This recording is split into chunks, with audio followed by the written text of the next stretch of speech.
Avtomobillarga talab katta edi, lekin ekologlarning ovozi yanada qattiqroq yangray boshlagan edi. Sababi ichki yonuv dvigatellari tabiatni zararlashning asosiy manbaiga aylangan edi. Dunyo aholisining ko'payishi va moliyaviy ahvolining yaxshilanishi avtomobillarga bo'lgan talabni yildan-yilga oshirar edi.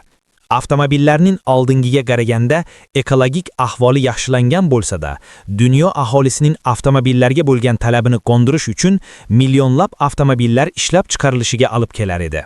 Yevropalik avtomobil ishlab chiqaruvchilarning savdosi 2008-yilgacha yaxshi edi, lekin 2008-2009 yillardagi dunyoviy moliyaviy inqiroz yevropalik avtomobil ishlab chiqaruvchilarni juda yomon ahvolga soldi. Talabning keskin pasayishi sanoat bo'ylab inqirozga olib keldi. Zavodlarning yopilishi 2009-2013 yillarda Yevropada 8 ta va quvvatdan past foydalanish 2013 yilda 32% zavod quvvatlaridan foydalanilmagani bilan bog'liq. Ishlab chiqarish turg'unlashdi va ba'zi Yevropa brendlari omon qolish uchun kurashdi, garchi Germaniya kuchli bo'lib qolsa ham. Ammo lekin Xitoy iqtisodiyoti butun bor kuchi bilan ishlashni boshladi. Ko'plab dunyo iqtisodlari Xitoyning gigant iqtisodiyoti oldida kuchsiz bo'lib borayotgan edi. Shu bilan birga Yevropa iqtisodiyoti ham bu avtomobil bozoriga ham ta'sir qilmay qolmadi. Xitoyda avtomobillarga nisbatan ekologik talablar yumshoqroq edi. Yevropada aksincha, ekologlar talablarni qattiq qo'ya boshlagan edi. Natija, avtomobillarga quyidagi standartlar paydo bo'ldi. Euro 1, 1992-yil, birinchi ekologik standart. Katalizator majburiy bo'la boshladi. CO, uglerod oksidi cheklana boshlandi. Euro 2, 1996-yil, zararli gazlar yanada qisqartirildi. Dizel va benzinli dvigatellar uchun qattiqroq talablar. Euro 3, 2000-yil. Sovuq holatda chiqadigan gazlar nazorat qilindi. Dvigatel texnologiyalari rivojlandi. Euro 4, 2005-yil. NOx, azot oksidi keskin kamaytirildi. Shahar havosini himoyalash kuchaydi. Euro 5, 2009-yil. Dizel avtomobillar uchun DPF, SAS filtri joriy qilindi. Mayda zarrachalar, PM cheklovi. Euro 6, 2014-yil. Eng qat'iy standartlardan biri. NOx juda keskin kamaytirildi. AdBlue, SCR tizimi keng joriy etildi. Bu talablar murakkab filtrlarni, raqamli boshqaruvni talab qilar. Bu esa avtomobillar tannarxiga ta'sir qilmasdan qolmas edi. Bu talablarni bajarish uchun avtomobillarni ot kuchidan qirqish, ya'ni quvvati kamaytirish kerak edi. Bu esa avtomobil ishqibozlariga yoqmas edi. Sababi, oddiy Yevropa avtomobil ishqibozlari kuchli avtomobillarga, boshqa mashinalarni osonlik bilan quvib o'tadigan avtomobillar kerak edi. Ammo hamisha kuchayib borayotgan ekologlar talablari bosimida bunday avtomobillarni yaratish oson emas edi. O'z avtomobillarning kuchini saqlab qolish uchun Yevropa avtomobil ishlab chiqaruvchilari dizel dvigatellariga ko'proq e'tibor berishni boshladilar. Bu zamonaviy dizel dvigatellariga talab oshishiga olib keldi. Sababi, dizel dvigatellarning bir muncha afzalliklari bor edi. Yoqilg'i arzonroq edi. Yevropada o'nlab yillar davomida dizel yoqilg'isi benzinga qaraganda kamroq soliqqa tortilgan.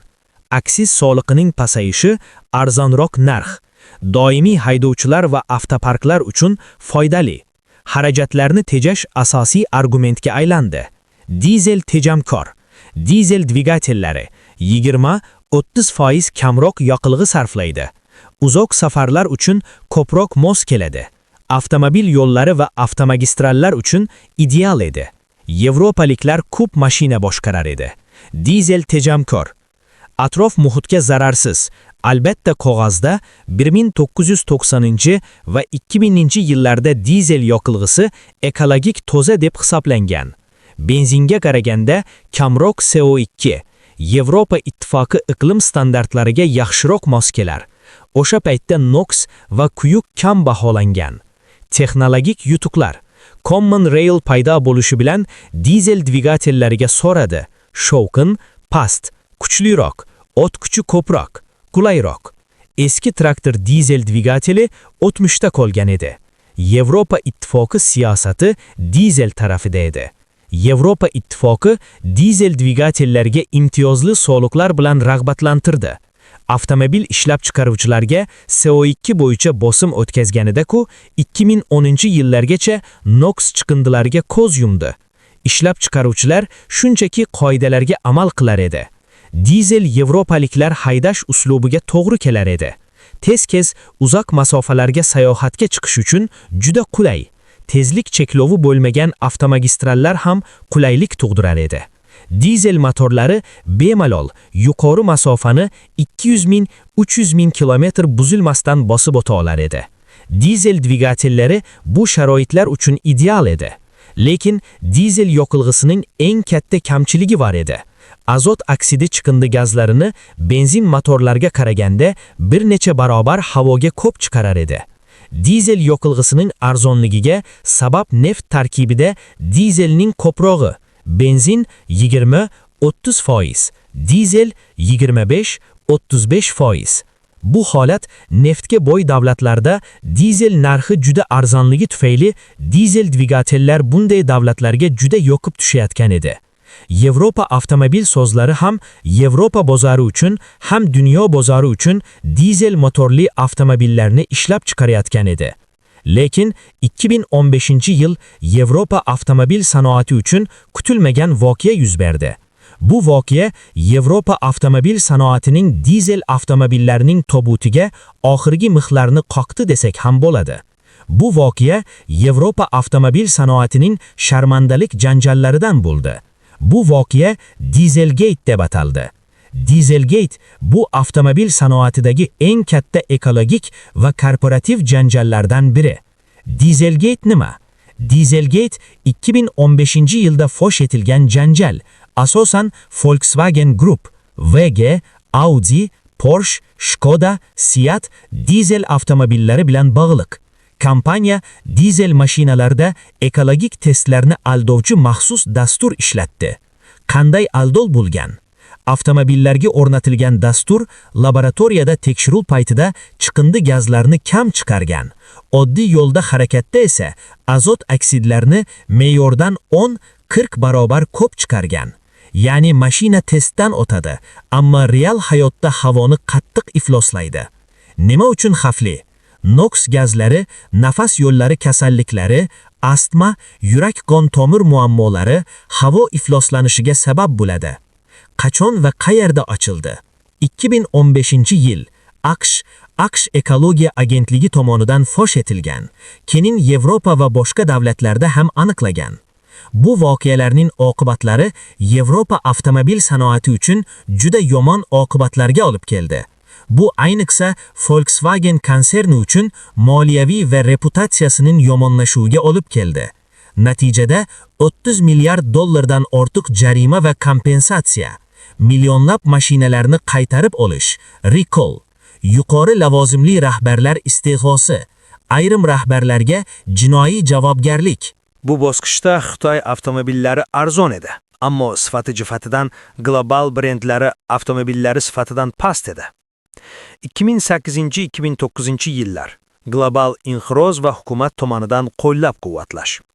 Global moliyaviy inqiroz Xitoy avtomobil sanoatiga ham ta'sir ko'rsatdi, ammo hukumat tezda aralashdi. Xitoy hukumati tomonidan qo'llab-quvvatlash choralari ko'rildi. Soliq imtiyozlari, avtomobil sotib olish uchun subsidiyalar, ixcham avtomobillarni qo'llab-quvvatlash, infratuzilmaga investitsiyalar.